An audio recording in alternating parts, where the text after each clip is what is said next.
insects. For indoor flight, we use flapping wing vehicles like this Delphi. It flops with its wings. It's inspired by nature, like insects flap its wings.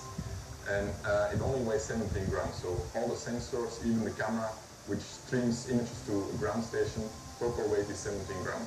It's ideal for indoor flight, for search and rescue.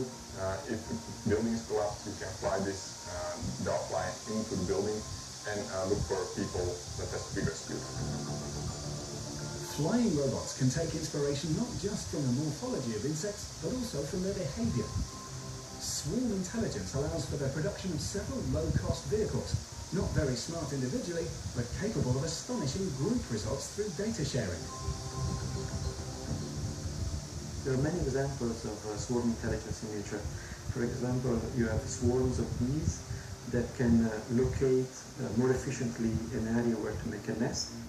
You've got groups of birds that can fly together to a certain location. Or you've got, for example, many fish that can protect themselves from predators. The main point there is that a single individual does not necessarily know what is the goal of the swarm, but they benefit from the shared information and from the shared movement that they all together perform.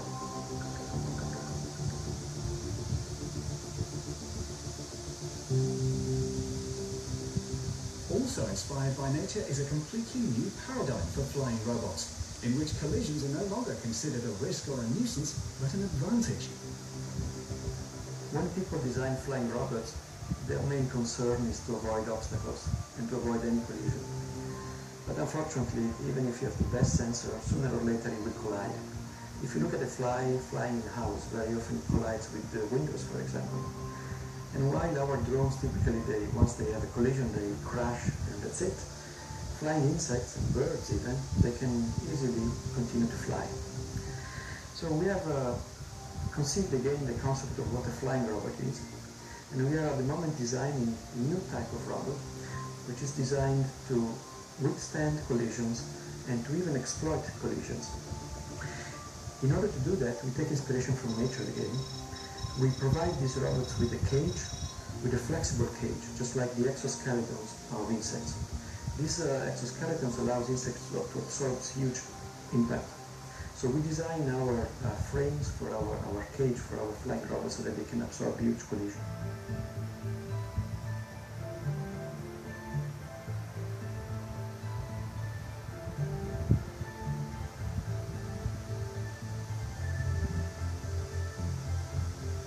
From Earth to space, from military operations to decontamination, from search and rescue to the exploration of unfamiliar environments, robot explorers are being created to help us and support us in many different ways. But the way we use them is ultimately going to be the most crucial factor. We will